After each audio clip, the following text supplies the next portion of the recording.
안녕하세요.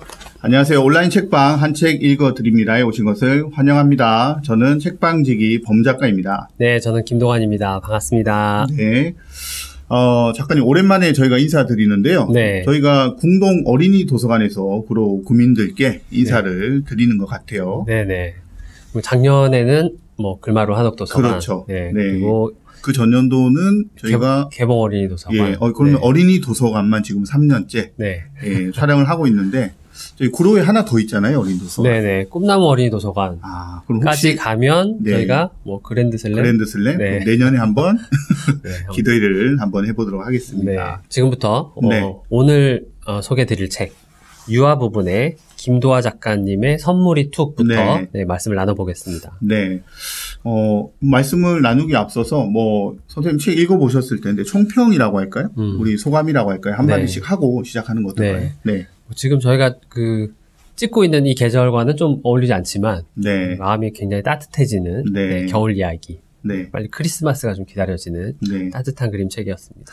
사실 이제 제 입장에서는 이거 검토할 때가 되게 이른 봄?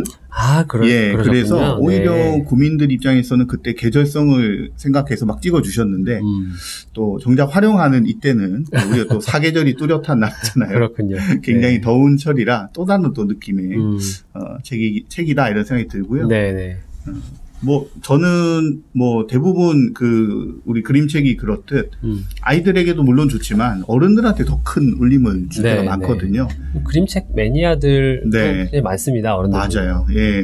그래서 사실 이 책도 마찬가지였던 것 같아요. 그래서 내가 잊고 지냈던 추억 또는 일상의 어떤 소중함 이런 것들. 그래서 인생의 보물이 과연 나에게는 무엇일까 이런 생각들을 조금 하게 해주는 그런 시간이었습니다. 네.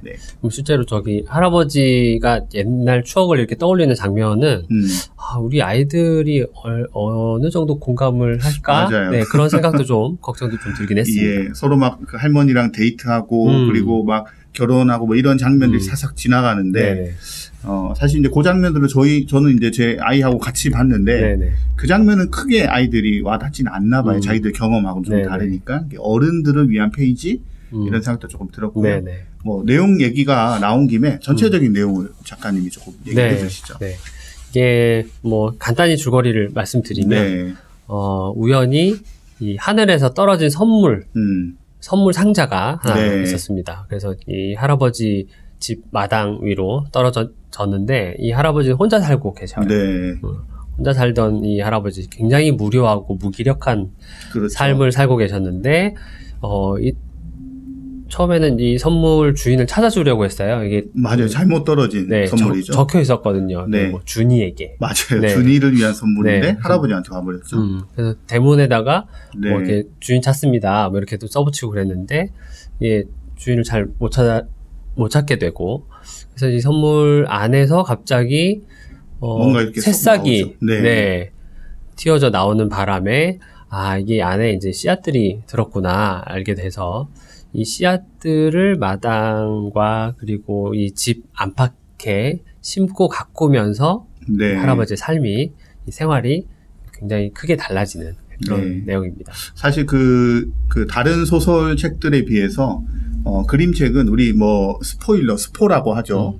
줄거리 전체를 얘기를 하면 책에 따라서는 굉장히 곤란한 상황도 벌어지는데 그림책은 사실은 줄거리보다는 그 장면에 숨어 있는 어떤 이야기들을 소환하는 힘 그런 것들이 있긴 한데 그래도 저희가 다 얘기는 드릴 수가 없고요. 그 이후에 펼쳐지는 이야기는 직접 책으로 만나보시면 좋을 것 같습니다. 자, 그러면 요 책의 내용에서 저희가 뽑은 명장면이 하나가 있거든요. 저희가 이제 책마다 저희 작가님이 따로따로 또는 저희가 함께 장면들을 하나씩 뽑을 건데요. 우리 이제 요 방송을 보시는 구민 여러분들께서도 책을 읽고 꼭 나만의 명장면을 한번 뽑아봐 주시면 좋을 것 같습니다. 저희가 뽑은 명장면에 대해서 조금 얘기를 해주실까요? 저희가 뽑은 명장면은 여러 가지 꽃과 풀들로 집 안팎이 굉장히 무성해진 이 할아버지 집 앞에 평상이라고 그러죠. 평상이 하나 놓이게 되고 지나던 사람들이 평상에 앉아서 쉬기도 하고 이제 마당 안까지 들어와서 이 꽃들을 또 즐기는 그런 장면. 그 장면을 저희가 이제 책의 명장면으로 꼽아봤습니다. 네, 사실은 이제 선물이 툭 떨어져서 나중에 지금 말씀드린 장면이 일어나기까지의 과정이 이제 줄거리인데, 그렇죠. 네, 결론적으로는 함께 나누는 우리 또 주제가 이웃이잖아요. 네네. 그래서 아마 이제 이 책이 선정이 되었던 제일 중요한 그런 장면이 바로 이제 이 장면 때문이 아닐까 네. 그런 생각도 합니다. 네. 책을 이렇게 읽고 나면, 읽을 때도 같이 읽으면서 공감을 해야 되지만, 읽고 난 다음이 사실은 더 중요하잖아요. 네네. 예, 뭐, 우리 작가님은 책을 덮은 다음부터 진정한 독서가 시작된다. 이런 또 명언도 남겨주셨는데, 네. 예, 뭐, 어떤 의미일지, 예, 어떤 뭐 활동이나 또는 질문들을 하면 좋을지 한번 작가님 얘기 좀 해주세요. 저는 이제 그 책을 덮고 나서, 네. 딱 한 문장 정도를 떠올려 보자. 그런 얘기를 요즘에 자주 하고 다니는데. 뭐, 책 안에 있는 명문장이 아니라 내 소감을 하나의 문장으로 얘기한다? 그럴 수도 있고요. 네. 결국에 우리가 독서를 해서 작가와 만나는 그 과정은, 네. 작가가 가장 중요하게 생각하는 그 한 줄과 만나는 네. 거거든요. 그래서, 한번, 저희가 한 번은 강의 때 그 일반 시민분들에게 작가들이 책을 쓰기 전에 가장 먼저 하는, 일이 뭘까요? 이렇게 질문을 드린 적이 있어요. 보기가 있습니다. 네. 네. 첫 번째, 책의 제목. 인물들의 이름. 네. 그리고 뭐, 특이한 어떤 줄거리. 네. 독특한 어떤 상상력. 뭐, 소재. 뭐 상황. 네. 이런 것들과 또 이제 뭐 마지막으로 제가 이제 드린 보기가, 요즘에 가장 중요하다고 생각하는 생각. 네. 생각 한 줄. 네. 이렇게 이제 제가 보기를 드려요. 그러면은 정답은 뭔가 같으세요? 저도 책 쓰는 사람들이 틀리면 곤란한데, 예. 네. 5번이 아닐까요? 그렇겠죠. 네. 네. 뭐 번호를 제가 드린 적은 없습니다만 제일 마지막이 저희가 이제 가장 먼저 하는 일입니다. 근데 이거 잘 못 맞추시더라고요. 제목일까? 맞아요. 제목 얘기하시면 의외로 많아요. 사람들 이름일까? 네. 뭐 갑자기 기발한 생각이 떠오르면 책을 쓰기 시작하지 않을까? 이렇게 생각하는데 작가들이 책을 쓰기 시작할 때 그래, 내가 이 이야기를 쓰겠어 라고 결심하게 되는 것은 소재일 수도 있고 상황일 수도 있지만 그 전에 책에 담기는 가장 중요한 생각은 그런 어떤 소재가 생각이 나기도 전에 계속해서 마음속에 오랫동안 갖고 있던 자기한테 제일 중요한 생각, 그 한 줄이거든요. 그거를 말하기 위해서 결국에 이 책을 이제 쓰는 거잖아요. 그러면 이제 역으로 독자님들이 이 책을 만날 때는 책을 다 읽고 나서 제일 마지막에 독자님들이 닿아야 되는 곳은 어딘가. 딱 그 작가들이 가지고 있는 그 한 문장이라는 거죠. 네, 그렇죠. 저희는 그런 이야기 요즘에 뭐 자주 하고 다니고요. 지금 이 책 같은 경우는 한 문장으로 표현한다고 하면 선물이라는 단어가 반드시 들어가야 될 거예요. 선물, 그죠? 네. 그래서 맞아요. 네. 선물이라는 것이 어떤 의미인가? 뭐 나한테는 어떤 의미고? 또 줄 때는 어떤 기분이고 받을 때는 어떤 기분인가 이런 여러 가지 생각들을 하면서 이 책 속 내용과 만나다 보면 작가가 이 책을 그리기 전에 뭐 하나의 그림을 보고 이제 뭐 쓰기 시작하셨다고는 했지만 그 전에 가지고 있었던 가장 중요한 생각은 뭘까를 만나시게 될 거라는 생각이 듭니다. 그 선물하니까 이제 저도 이제 생각을 해봤는데 사실 선물하면 우리 아이들은 눈앞에 딱 그려지는 네, 말하자면 아주 시각적이고 그쵸. 그 감각적인 것을 얘기를 한다면 사실 작가가 얘기하는 선물은 이제 그 선물도 물론 포함이 되겠지만 또 다른 형태의 이제 뭐 조금 어렵게 말하면 좀 형 이상학적, 좀 철학적 의미가 담겨 있는 인문적 의미의 선물이라는 거기 때문에 사실 아이들이 알고 있는 선물과 또는 이제 어른들이 알고 있는 이 선물 사이의 어떤 끈을 연결해서 생각해보게끔 만들어주는 작품이 아닌가. 네, 좋은 말씀입니다. 네, 그런 생각도 했고요. 그런 것 같습니다. 네. 또 선물이라는 것이 어른들의 관점, 그러니까 방금 말씀하셨듯이 어른들의 아주 좀 뭐랄까요, 경제적인 관점. 좀 속물적이라고 할 수도 있는데 경제적인 관점으로 보면 사실은 손해예요.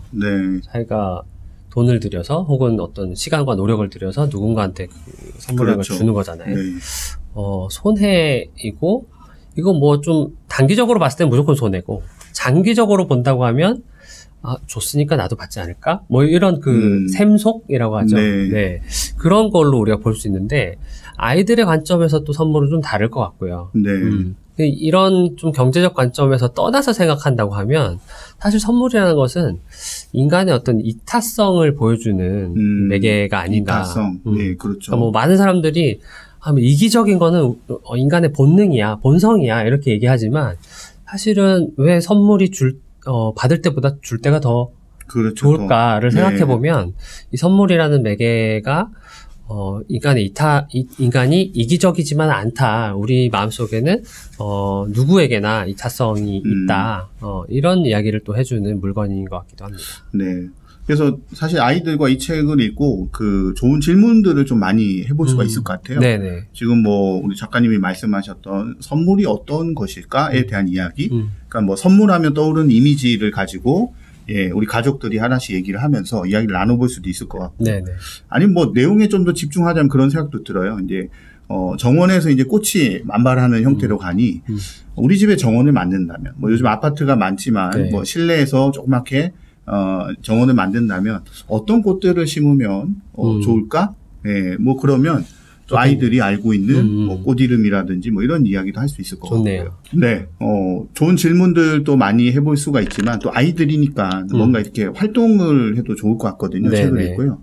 물론 네네. 독후 활동이 반드시 필요하고 물론 그렇죠. 네, 그런 것은 또 아니지만 네. 가능한 범위 안에서 쉽게 할 수 있고 네. 또 아이들이 싫어하지 않는 아이들이 억지로 하는 독후 활동은 오히려 책을 또 멀어지게 만드니까 제가 뭐 누누이 말씀드리지만 가볍게 좀 해볼 수 있는 가볍게 할 수 있는 어떤 게 아까 정원 만들기 말씀하셨듯이 꽃씨 심기 그건 뭐 직접 해보는 거? 해볼 수 있을 것 같아요, 그죠? 네. 그 뭐 요즘에 1,000원 마트 뭐 이런 데만 가더라도 꽃씨는 싸게 살 수 있으니까요. 네. 여러 가지 종류를 사서 예쁜 화분에다가 이름도 붙이고 이런 활동은 좋은 것 같습니다. 저는 이제 저희 아이와 책을 읽었는데 보면 할머니가 돌아가신 설정으로 나오잖아요. 근데 저희 아이가 할머니를 되게 좋아하거든요. 그러니까 할머니가 돌아가셨다는 설정 자체에 뭔가 슬픔을 느끼고 막 눈물을 흘리더라고요. 그래서 끝나고 나서 할머니한테 전화를 드리자라고 했더니 좋아하더라고요. 뭐 어찌 보면 책을 읽고 나서 뭐 할머니나 할아버지 주인공격으로 나오니까 할머니 할아버지들한테 뭐 영상 편지를 쓰거나 전화를 해보는 것도 저는 뭐 말씀하신 그대로 독후 활동이 아주 특별한 것이 아니라 책의 어떤 감동, 책의 생각을 연장시키는 것이니까 그런 건 어떨까 이런 생각도 한번 해봤습니다. 네. 할머니가 돌아가신 설정이라고 했는데 설정만 그렇습니다. 마지막에 저희 스포일러라서 말씀을 안 드리겠습니다. 네.